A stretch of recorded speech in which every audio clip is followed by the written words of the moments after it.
Welcome to VSB News Online for Monday, June 8th. I'm Peter Kittel.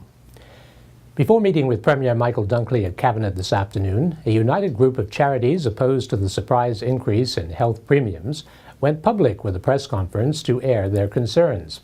They included Age Concern, Bermuda Cancer and Healthcare, the Center on Philanthropy, and the Interagency Committee. Age Concern leaders Charles Jeffers and Claudette Fleming explained the group's intentions. Healthcare insurance costs are spiraling out of control and are becoming increasingly unsustainable for consumers. Decisions about changes to healthcare and healthcare coverage should be achieved through consultation and balancing the needs of insurers, healthcare providers, and most importantly, patients and consumers. We disapprove of the current process that fails to seek the input of the patients and consumers of whom the healthcare system is supposed to benefit. I now am going to speak in my position as the Vice Chairperson of Age Concern and Chairperson of the Advocacy Committee. Recently, there's been an increase in costs to seniors who are covered by GEHI and future care plans. The cost of GEHI to a non-employed spouse, typically a widow or widower, has risen to $494.02 per month or $114 per week. We understand that it is set to rise again by almost $100 more in the new year. According to the 2010 census, the median pension is $1,283 per month, or $296 per week in social insurance income. This leaves $182 per week left for the ordinary pension to live on after health insurance coverage alone. For some pensioners, health insurance coverage consumes their entire pension. The changes that we're seeing right now are not favorable to us. In other words, the consumer is looking at diminished benefits, but more costs. So we want to be at the table to talk about what's mutually beneficial, not just for policymakers, not just for providers, but for consumers as well, for employers, of which we happen to be. And we don't find that that's happening at any demonstrable level. Well, each of us in our own capacities, as Charles has said, would probably have met with our individual ministers ad nauseum, I suppose. I know we have an Age Concern on the health issue, and I'm certain that the Bermuda Cancer and Health has as well. This is the first collective effort because we have so much in common in terms of what's taking place that we have had as agencies. And our plan is to, as Charles has said, reach out to the Premier, the Finance Minister, and the Health Minister to meet with them to talk about how we can be a part of the consultative process. Many times we get a surprise. Mrs. Bregman showed up on my door and told me about the changes. That's not how an agency that services seniors should know about the changes. We should have some indication from policymakers as to what's coming down the pipe so that we are able to assist people when they're in need, and that is not happening. Thousands of seniors covered by the Future Care health insurance system are waiting Health Minister Jean Atherton to drop the other shoe and reveal what the new rate will be for Future Care when the rate is changed on July the 1st.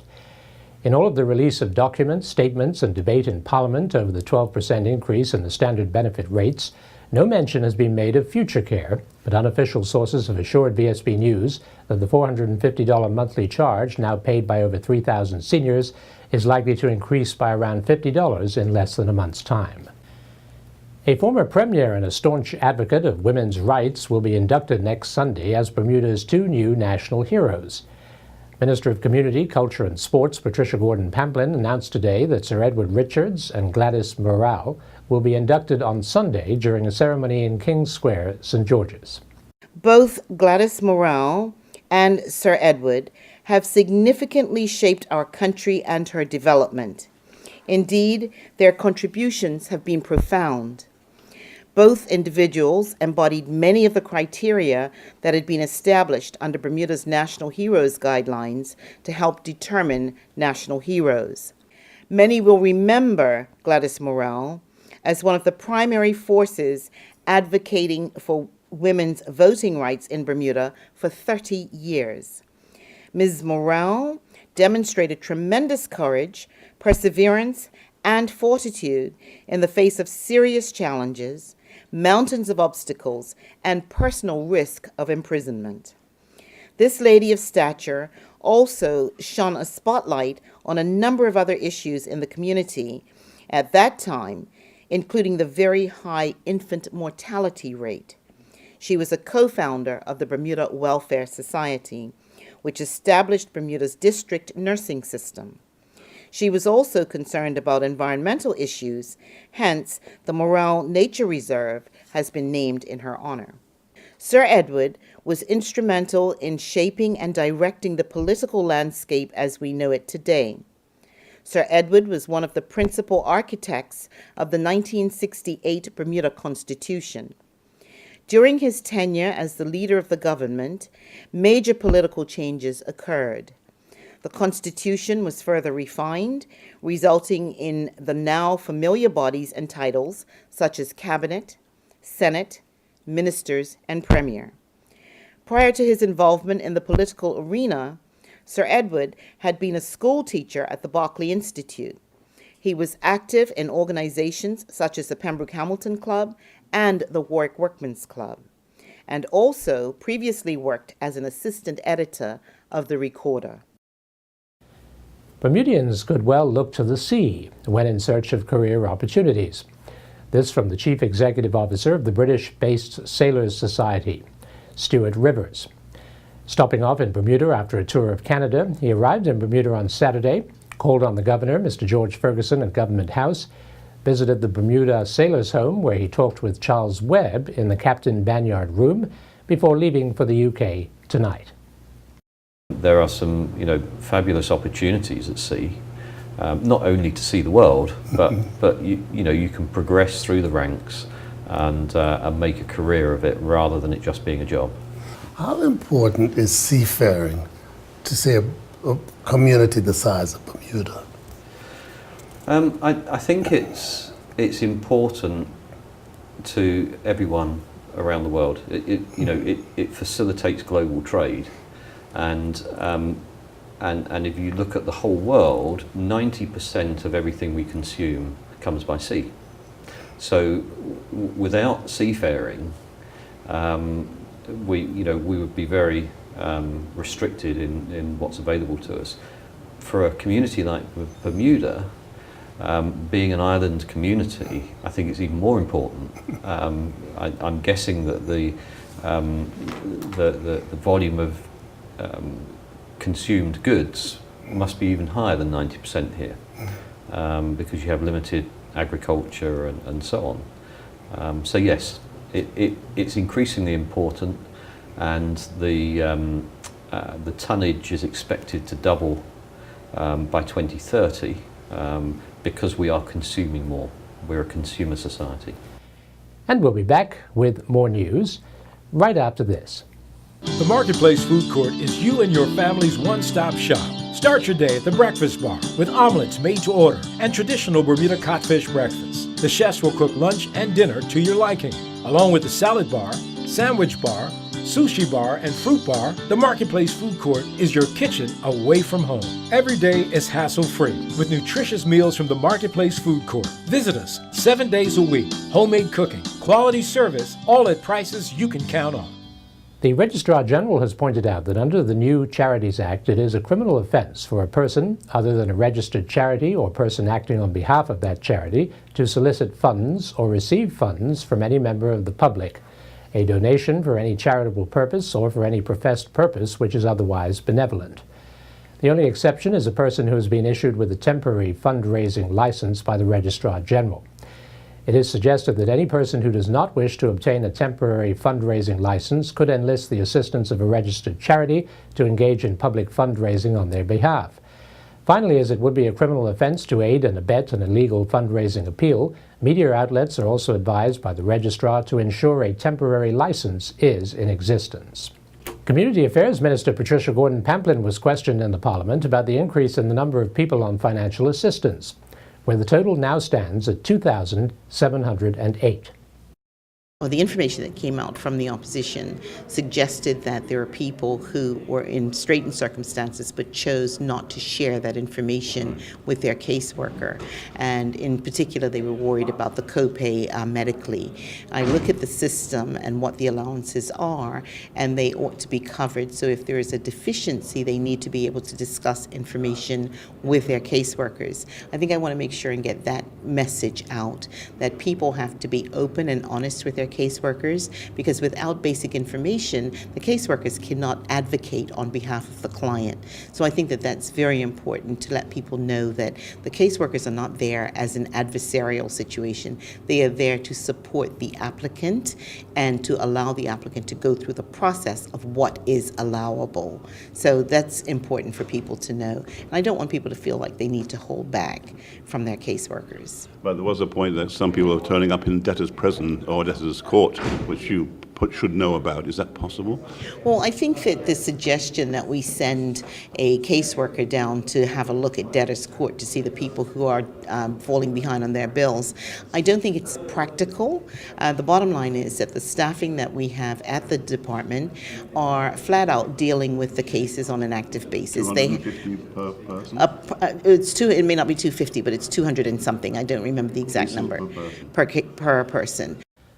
With Bermuda experiencing the highest rate of type 2 diabetes in the OECD, and with 13% of its population suffering from the disease, the Bermuda Diabetes Association is holding a diabetes summit on Wednesday evening, June 10th at the Hamilton Princess.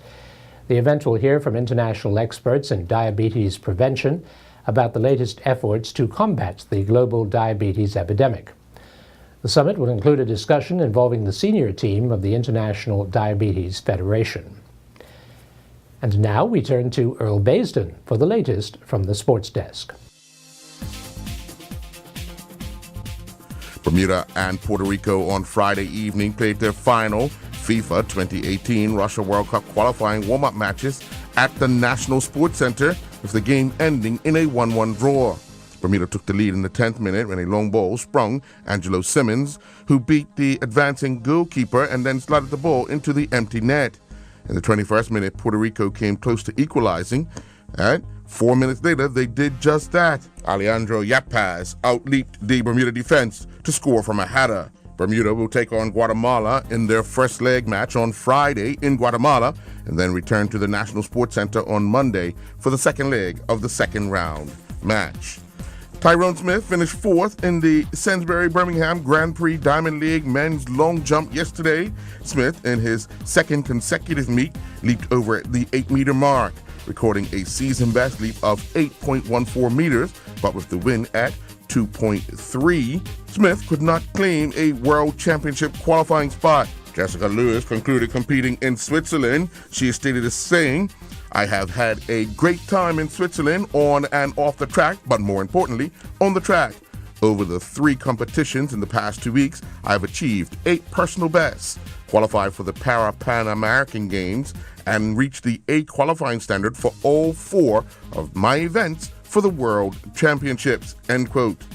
The Bermuda Bums team of Victoria Fiddick, Dion Bury, and Jennifer Allen are the Yugo Girls Relay 2015 champions, defending the title they claimed in Dockyard last year. The trio crossed the line at a time of 23:01 with the Sweaty Palms team of Rebecca Cooper, Teresa Humphrey, and Kelly Lorette finishing second in the division, crossing the line at a time of 24:33. Clocking 25:24 saw the Parlerville Plotters finish third. That team comprised of Lucy Chin, Louise Wells, and Rebecca Shepard. The Hiscox Under-11 team defeated the Celebrities by 14 runs at the National Sports Center yesterday. Hiscox Under-11 scored 166 off of 42 overs and restricted the Celebrities to 152. The Under-11 player of the match was Rosie Simmons, who scored 15 runs and had bowling figures of 1 for 8 off of 2 overs, while the Under-11 play of the game went to Christopher Raymond, who took a great catch off of DJ Chubb. The celebrity play of the game was presented to Senator Jeffrey Barron, for his great fielding display, while the celebrity player of the match was Stephen Pearce from Watlington and Conyers. Pearce scored 14 runs and returned bowling figures of 1 for 5 off of 1 over. Scott Fox and his crew, Wesley Tucker, won the James Richardson Comet Race Cup that saw the sailors and crew sail from the West End Sailboat Club into the Hamilton Harbor around White's Island and back. With the Edward Cross long-distance race set for this coming Monday, June 15th, sailors and crew were putting their final touches together in preparation for the trip east. 6 boats went to the start line. Finishing behind Fox was Gladwin and Lorenzo Lembert in second. Maxwell Curtis and his crew, Stephen Furbett, finished in third. With all the attention going to the Harlequins and Bermuda Barbarians on Saturday in the Atlantic Cup, we've decided to bring you the youth and the women's match. In the youth match, the team of Barracudas defeated the Berkeley team 26-12. Meanwhile, the Bermuda ladies rugby team took to the pitch, with the Dark and Stormies coming from behind to defeat the Bermuda Pinks 12-10. Jessica Cassidy gave Bermuda Pinks the lead when she scored in the first half, and with the conversion missed, the score remained 5-0 at the break. Laura Mulligan went over for a try early in the second half for the Dark and Stormies to level the score at 5-5. Mika Tamita went over to give the Dark and Stormies a 10-5 lead when she scored under the post. When Kelly Newsom added the conversion, the Dark and Stormies held a 12-5 lead. Najee Pitt-Clark went over for the Bermuda Pinks, making the score 12-10 with only minutes remaining, but with the conversion missed, Dark and Stormies ran out the time to hold on for the victory. The Bermuda Lawn Tennis Association sanctioned tournament going on at the Pomanda Gates saw a full slate of matches take place yesterday. In their ladies A quarterfinal match, Zaire Simmons defeated Imani Phillips in straight sets 6-4, 6-1, while Rhonda Kaza won her ladies B quarterfinal match in straight sets 6-3, 6-2 over Janaze Bradshaw Douglas. Hugh Seymour won his men's A division match in straight sets 6-4, 6-3 over Ben Lines, while the tournament's number 1 seed in the men's A division, Gavin Manders, defeated Trey Mallory 6-love, 6-3. Andre Mollerman and Maria Ramirez Munn won their mixed doubles quarterfinal match over John Johnston and Kayla Cross 6-3, 6-3. The Bermuda Bicycle Association's Madison Road Race, dubbed Paso del Napton for the double ascent of Napton Hill from Harrington Sound, saw Dave McComas instigate a break from the pack, and he was subsequently joined by Philip Mace and Neil Disenquois.